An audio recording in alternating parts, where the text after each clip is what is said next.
Nagbabala si Casimiro, breaking, maiinit na balita. Ito at pag-usapan natin, pero bago ang lahat, pakisubscribe po ng channel ko. Huwag nyo na rin kalimutan i-click ang notification bell para lagi kayong una sa balita.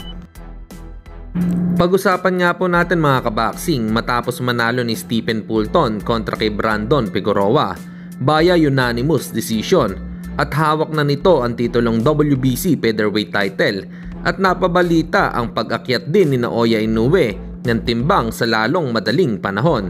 Maaari bang gawin ang isang rematch sa pagitan ni Stephen Fulton at Inoue? Ito ay magiging isang kagiliw-giliw na match-up, lalo na matapos ibigay ng Hapon kay Fulton ang kanyang unang talo taong 2023. Para sa inyo mga kaboxing, ano ang opinion nyo rito? Comment lang kayo sa ibaba. Samantalang bakbakang Terence Crawford versus Canelo Alvarez ay nagkalinaw na ang laban nila. Ito nga ay September na magaganap sa Las Vegas, USA. Galing ang balita sa The Ring Magazine.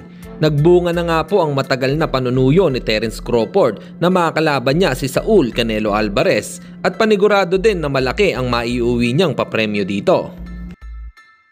At sa kabilang balita naman tayo mga kaboxing, former world title challenger Michael Dasmariñas nakatakdang harapin ang Japanese prospect Kiyosuke Okamoto sa March 29 sa Japan, kaya suportahan nga natin ang ating pambato. Kapatid ni Janrel Casimiro na si Jason Casimiro nagbabala sa mga vlogger na magka-copyright strike dahil umano sa pagpapakalat ng maling impormasyon. Shout muna ako sa mga kupal na mga vlogger.